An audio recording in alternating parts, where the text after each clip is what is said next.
अम्मा आज सारी अफ्तारी मैं बनाऊंगी, आपने कुछ नहीं करना आज।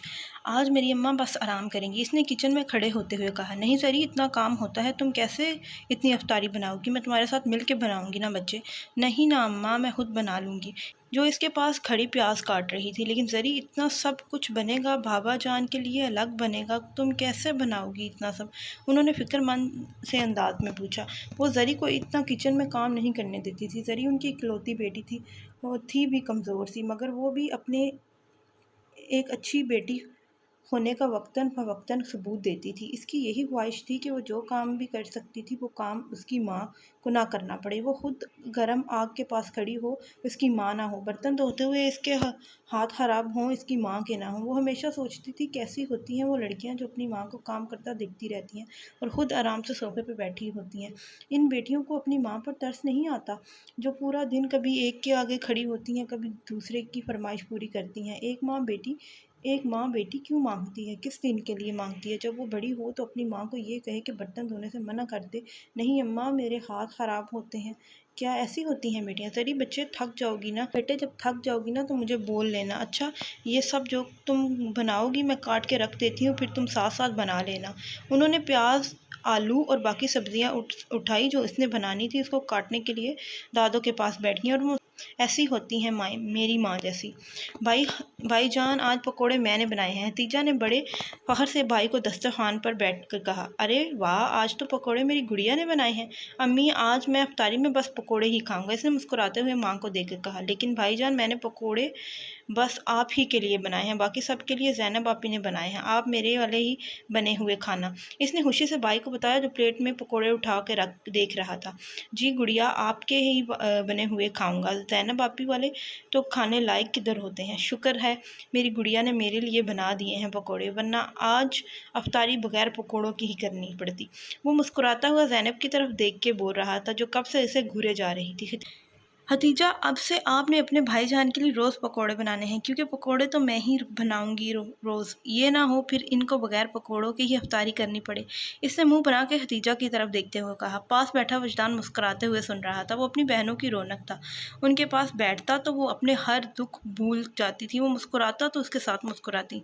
चुप चुप, सायरन हो रहा है, हतीजा ने खुशी से कहा, और सब दुआ के लिए हाथ उठाने लगे। जैसे ही उसने दुआ के लिए हाथ उठाए, आंखें बंद की, तो एकदम उसकी आंखों में उस लड़की का सरापा घुमा। इसके चेहरे पर मुस्कुराहट आई। बल्कि मेरी ज़िंदगी पे तो कब्जा कर लिया है, अब दुआओं पे भी काबिज होना चाहती हो, इसने मुस्कुराते हुए दिल में कहा। उस वक्त सब आंखें बंद किए दुआ मांग रहे थे। कोई इसकी मुस्कुराहट नहीं देख रहा था। जो आंखें बंद किए मुसलसल मुस्कुराए जा रहा था, या अल्लाह मेरी मलका को मेरा नसीब बना दे। इसने कोई 10 दफ़ा बस यही दुआ मांगी थी। जब भी वो इसको दुआ में मांगता था, इसके दिल में एक अजीब सा सुकून उतरता था। वो कब से इधर उधर टहल रही थी।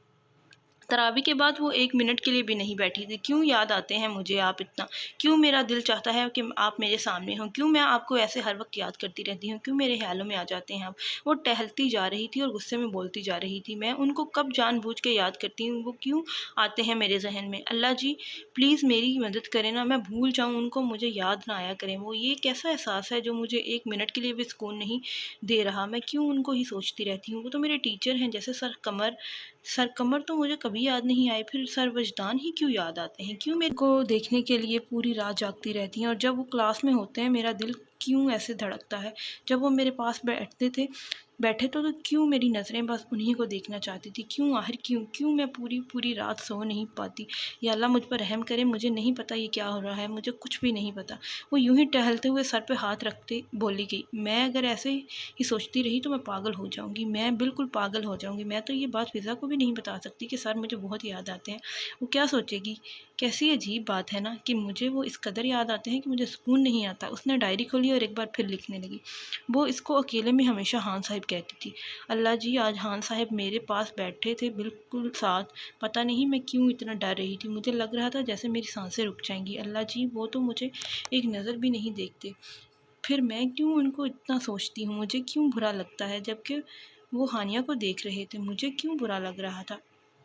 जब वो हानिया को देख रहे थे तो मुझे क्यों बुरा लग रहा था? जब वो किसी लड़की से हंस के बात करते हैं तो क्यों क्यों ये क्या है अल्लाह जी जो मुझे सुकून नहीं देता? ये कैसा एहसास है जिसकी मुझे समझ नहीं आती। मैं क्यों बस उनको ही लिखती हूँ, मैं क्यों बस उनको ही सोचती हूँ। अल्लाह जी प्लीज़ मुझे मत दिलाया करें इनको, मुझ पर रहम करें। वो उसे लिखती जा रही थी और मुसलसल उसे भूलने की दुआएं मांग रही थी।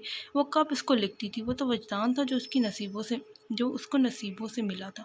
वो मोहब्बतों से अनजान लड़की इसको भूल जाना मांगती थी। ज़री सब क्लास वालों ने व्हाट्सएप ग्रुप बनाया है, तुमने ऐड होना है। फिज़ा ने उसका मोबाइल हाथ में लेते हुए कहा। कौन कौन है इस ग्रुप में? लड़के भी हैं? हाँ ना, सारी क्लास का है। अच्छा, छुट्टियां जो हो रही हैं, अब फाइनल के बाद यूनी ओपन होगी तो सब ये चाह रहे हैं कि एक दूसरे से कांटेक्ट में रहें।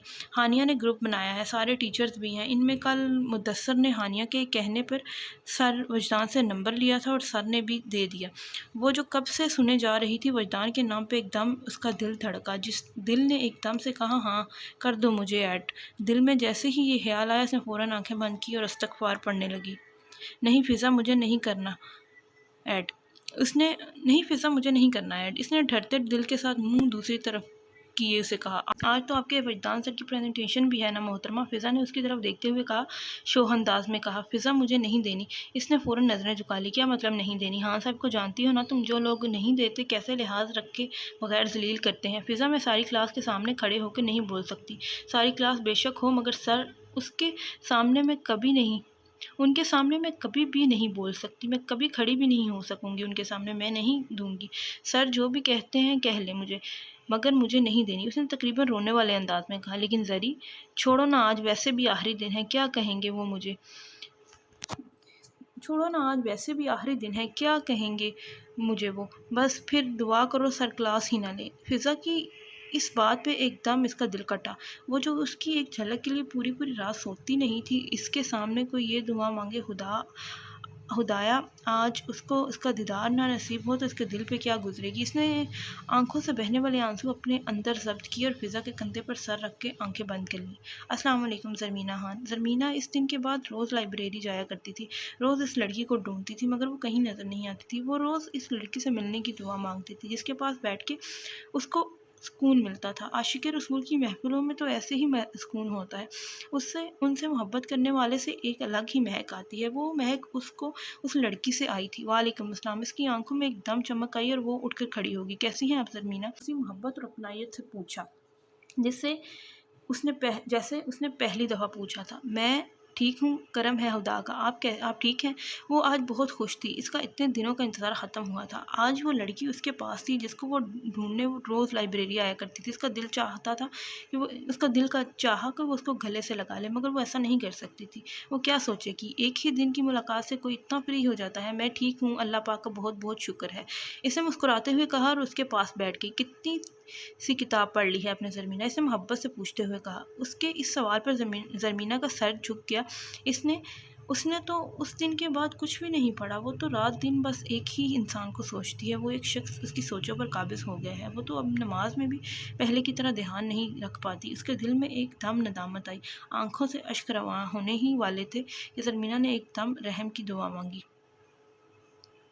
और इसको अभी कुछ लम्हे मांगे जाने वाला रहम मिल भी गया था। इसके आंसू आंखों के रास्ते से निकलने के बजाय दिल के रास्ते से बहने लगे। आंसू जो आंख से निकले कम तकलीफ़ देते हैं, और जब आंसू दिल के रास्ते से निकले वो तकलीफ़ वो अज़ियत बस वही महसूस कर सकता है जो इस दर्द में हो।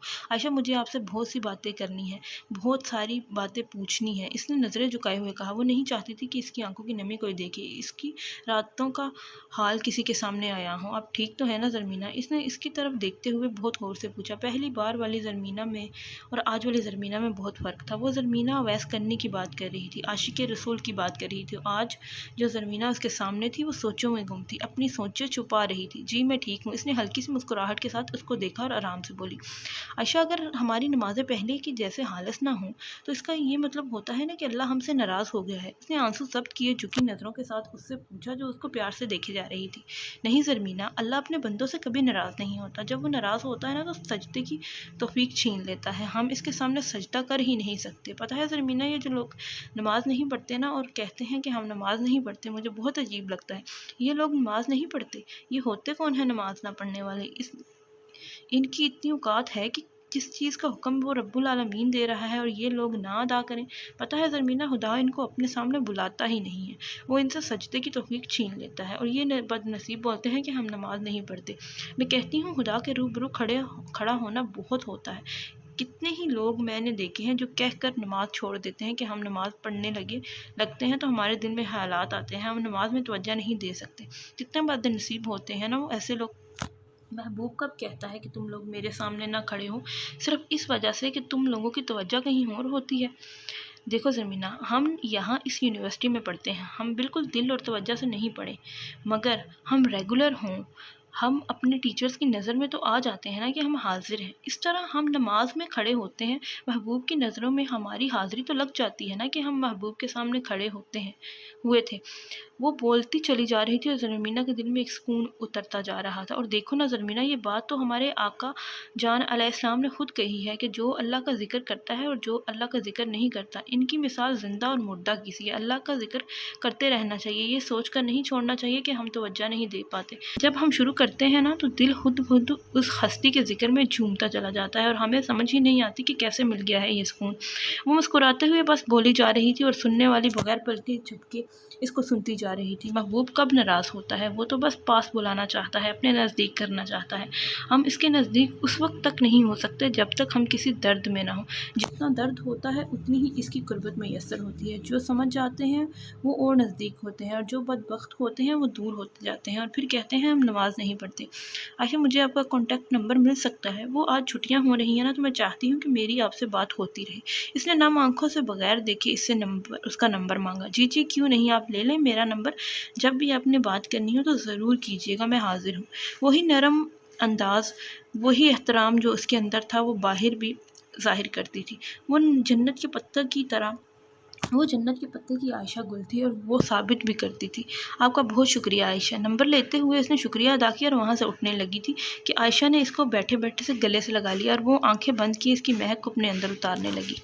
क्लास में आया और ज़रमीना का दिल चाह रहा था कि वो भाग जाए यहाँ से कहीं दूर, जहाँ इसको वजदान हुसैन शाह की हवा भी ना लगे, जहाँ इसका नाम भी कोई इसके सामने ना लगे। क्या ये वो शख्स है जो पूरी पूरी रात जगाने की सकत रखता है? इसको तो पता भी नहीं कि इसकी वजह से किसी घर में एक ज़रमीना गुल भी है जो पूरी रात इसको एक नज़र देखने के लिए जागती है, सुबह होने का इंतज़ार करती है और जब वो उसके सामने आता है उससे दूर जाना चाहती है। मुझे नहीं समझ आती वजदान क्यों सवार हो यूँ मेरे अंदर तुम।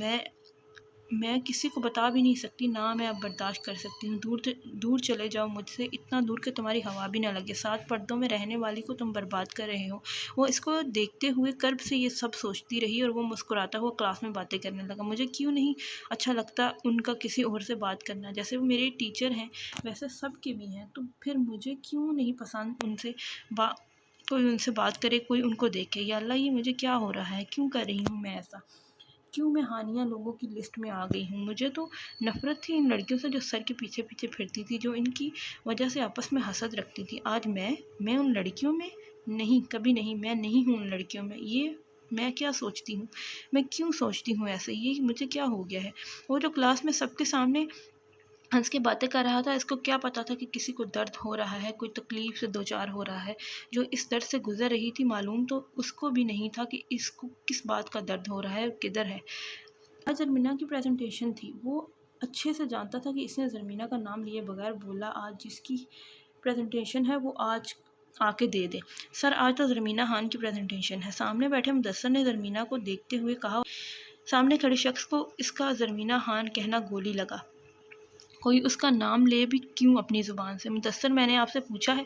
इसका अंदाज़ और लहजा इसका नाम लेने पर उसको पूरी पूरी सज़ा दे रहा था ताकि आइंदा वो बोलने के काबिल ही न रहे। नो सर, मगर आपने पूछा था, मैंने बता दिया। वो शर्मिंदा सा नज़रें झुकाए बोल रहा था। आइंदा मैं जितना पूछूं उतना ही बोलना, उससे ज़्यादा ना उससे कम, और जिससे पूछूं बस वही बोले, बाकी अपना मुँह बंद रखा करें। इसने चुभती हुई नज़रों से मुदस्सर को देखा जो कब से नज़रें झुकाए चुपता सुन रहा था। ज़री, अब क्या होगा? सर तो बहुत गुस्से में है। फिज़ा ने सामने पड़ी कॉपी पे लिखा और ज़रमीना को बाजू से हिलाकर आंखों के इशारे से पढ़ने का कहा। मैंने नहीं देनी फिर भी प्रेजेंटेशन। इसने वैसे ही कॉपी पे लिखा। उसको देखने लगी जिसको देखने के लिए वो पूरी रात जागती थी। अब वो एक महीना इसको मैसर नहीं होगा, वो कैसे रहेगी? क्या वो अब एक महीना यूं ही जाके गुजारी? क्या वो ज़िंदा रह लेगी? वो इसको देखते हुए दिल में आंसू लिए सोचने लगी। आप आके अपनी प्रेजेंटेशन दें। इसने उसी लहजे में बगैर उसको देखे ज़रमीना का कहा और खुद मोबाइल को देखने लगा। सर, मुझे प्रेजेंटेशन तैयार नहीं है।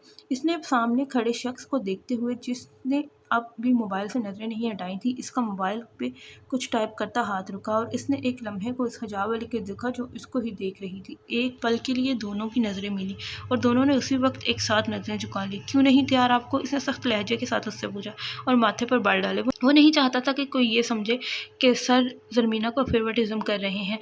न चाहते हुए भी उसको अपना लहजा सख्त करना पड़ा। Sir sorry. उसने उसकी तरफ बगैर देखे मोबाइल उठाया और एक्सक्यूज़ मी कहकर क्लास से बाहर किया, जैसे ही इसको कोई ज़रूरी काम से जाना पड़ा हो। सर को क्या हुआ? पहले तो कभी ऐसे क्लास छोड़कर नहीं गए, फिर आज ऐसा क्या हुआ कि चले गए? हानिया ने मुंह बनाते हुए क्लास में कहा, कोई ज़रूरी काम होगा ना, आ जाएंगे। वो जो उसकी हर बात का जवाब देना फ़र्ज समझता था, आज किधर बोले बगैर रह सकता था। खान साहब ने आज आपको प्रेजेंटेशन से बचाया है, फिज़ा ने मुस्कुराते हुए ज़रमीना के कान में कहा। आपको कुछ ज़्यादा ही नहीं इल्हाम होने लगा? ज़रमीना ने आंखें निकालते हुए इसकी तरफ देखा। भाई, हमें तो और भी बहुत कुछ इल्हाम हो रहा है। फिज़ा ने शोहर से अंदाज में इसकी तरफ देखते हुए कहा। क्या मतलब? कैसे इल्हाम? इसका दिल एकदम धड़का। इसको लगा कि इसकी चोरी पकड़ेगी। इसने संजीदा से रवैये से में उससे पूछा, अरे अरे, आप तो सीरियस ही हो गई, मैं तो मजाक कर रही थी। फिज़ा ने इसकी आंखों के बदलते रंग को देख लिया था, मगर उनकी दोस्ती का असूल था, जब तक एक बताएगा नहीं तो दूसरा पूछेगा नहीं। मर जाओ तुम फिज़ा। इनकी बात का अक्सर एहतसाम इसी जुमले पे होता था। कौन कहता है कि उसको दिल के ज़ख्म मिलें? कौन कहता है कि उसके ज़ख्म उसके लिए नासूर बन जाएं? कौन कहता है कि वो एक रात में 1000 बार मरे? कौन बिन मांगे मौत मांगता है? कौन मौत से बड़ी अजियत चाहता है? मौत तो एक बार आती है और मोहब्बत में तो इंसान पल पल मरता है। अगर वो मोहब्बत यकतरफा हो तो जनाब फिर तो इस्लाम के बाद में आशिक का हाल ही ना पूछें। ये मोहब्बत तो वो इल्हाम है जो हो खुद ही जाती है। मोहब्बत पे कब किसी का इख्तियार है? अगर ये इख्तियार में होता तो कौन करता? कौन अपनी अना का कत्ल करता? कौन बदनसीब होगा जो जानबूझकर ये मर्ज मांगेगा? अना वाले कहाँ मोहब्बत का हो जाना मांगते हैं। ज़रमीना ने कब मोहब्बत मांगी थी? इसने कब कहा था कि इसको भी ये मर्ज लग जाए? इसने कब रमज़ान की रातों में तहज्जुद के वक्त इसको मांगा था? वो तो उसको भूल जाना मांगती थी। वो कब इसको मांगती थी? जब एक चीज़ इंसान के इख्तियार में नहीं है तो वो बस इसके सामने तो क्या करे? वो बेबस है और इसके सामने तो क्या करे? किधर जाए? किसको बोले? किसको बताए कि वो हार गया है? वो एक शख्स के लिए हार गया है। वो ज़मीन पे बैठे कांप रही थी, आंखों से अश्क नदी की तरह बह रहे थे। वो क्यों एक नामहरम के लिए ऐसे रो रही थी? आखिर क्यों? क्या उसकी सांसें उसके एक दीदार की मोहताज हो गई हैं? क्या अब वो इसको नज़र नहीं आएगा तो सांस नहीं ले सकेगी? मैं ऐसे कैसे हार सकती हूँ? मैं हार गई हूँ, मगर किससे और क्यों? इसने अपने अंदर की सोचों को अपने लबों पे लाया। मैं हार गई हूँ, हाँ मैं हार गई हूँ। ये कहते हुए वो ऊंचा ऊंचा रोने लगी। इसको पता भी नहीं था कि हार जाना क्या होता है। उसको तो ये भी नहीं पता था कि वो किस चीज़ में हारी है, किससे हारी है और क्यों हारी है। जरी वो वैसे ही ज़मीन पर बैठी, उसकी आवाज़ बैठी थी कि उसको आवाज़ आई। वो पीछे मुड़ी। ये आवाज़ तो उसकी माँ की थी जो बुत मैंने ये सुन रही थी। मैं हार गई हूँ अम्मा आप। इसने आंसू साफ किए और वहीं पे बैठे बैठे माँ को देखने लगी जो बेजान सी खड़ी थी। मेरी बेटी भी हार सकती है किसी से। वो इसके पास आई और इसके पास ज़मीन पे बैठी। इसकी आंखों की सुर्खी इनका दिल ची रही थी। अम्मा आपकी बेटी खुद से हार गई है। माँ की गोद में सर रखते हुए ऊंचा ऊंचा रोने लगी। वो वाले भी आंसू बहाने लगी जो इसने जब्त कर रखे थे।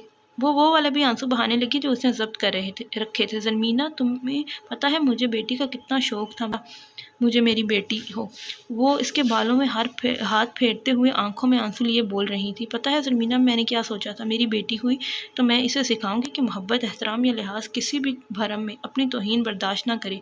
इसे बताऊंगी कि वो शख्स वाजिबुल कत्ल है जो तुम्हारी हुर्मत का पासदार नहीं। और अगर वो कहे कि खून हराम है तो मैं इसे बताऊंगी कि दूसरे मुसलमान की इज़्ज़त भी इतनी ही हराम है।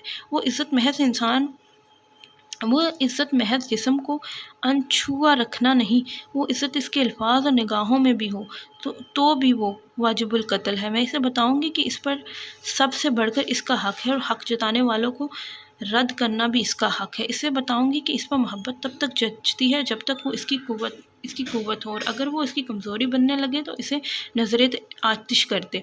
मैं इसे बताऊंगी कि अगर कोई तुम्हारी तरफ हाथ बढ़ाए तो उसका हाथ काट दो। कोई मैली निगाह देखे तो आंखें नोच लो। अगर अपने लफाज से तौहीन करे तो ज़ुबान खींच लो।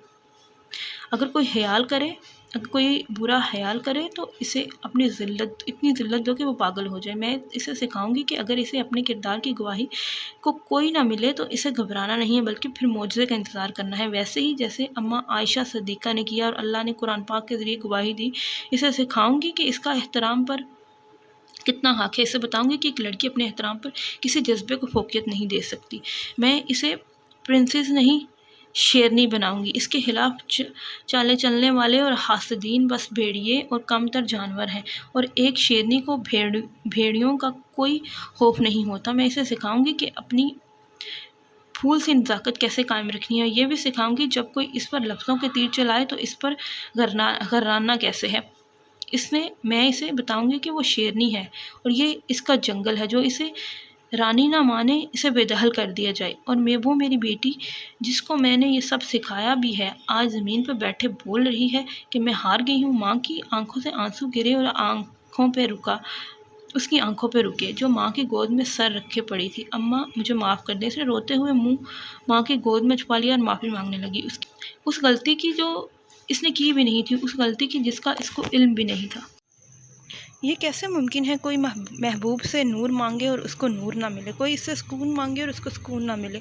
वो तो मांगने पे अपना आप दे देता है, वो तो मांगने पे खुद दिल में उतर जाता है। जो खुद को हमारे सुपुर्द कर दे वो कोई और चीज़ कैसे नहीं देगा। वो अता करने वाला है, वो अता करता है। कौन अपने दिल से एक नामहरम को भूल जाना मांगे तो वो कैसे नहीं भुला दे उसको। वो अपने बंदे को ऐसे दर्द में कैसे रख सकता है, वो इसको पल पल की अजियत में कैसे मुब्तला कर सकता है। ये जिन लोगों के दिल से दर्द नहीं जाता वो अपने लिए मांगते नहीं होंगे।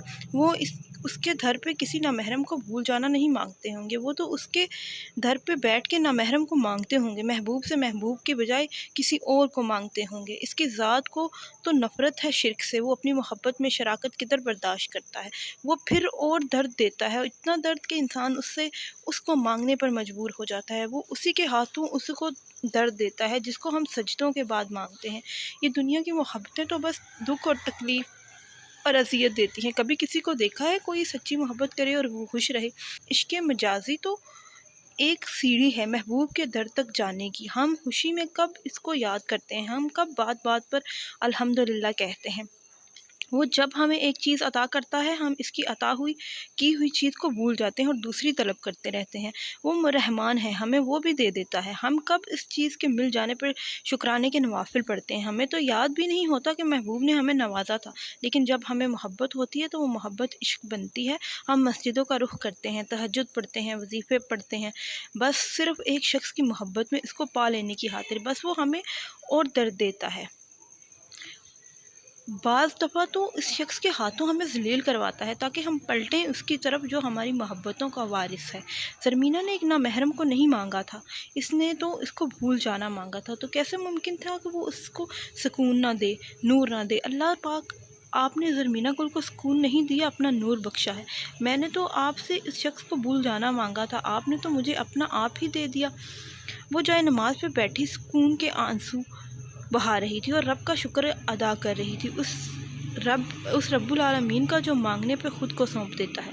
वो उठा, बैल्कनी के पास गया, खिड़की खोली और सुबह का नज़ारा करने लगा। वो जो हल्की हल्की चांदनी में थी, हल्की हल्की अंधेरे में, ऐसे भी ईद की सुबह में कुछ अजीब सा सहर होता है जो इंसान को अपने अंदर जकड़ लेता है। कुछ अजीब सा पुरसुकून सुबह होती है जो सुकून कल्ब देती है। वो वॉशरूम गया, शावर लेने के बाद उसने सफ़ेद सूट पहना और इसके ऊपर काले रंग की वास्कट पहनी। वो शलवार कमीज़ में हमेशा से बहुत दिल नशीन लगता था।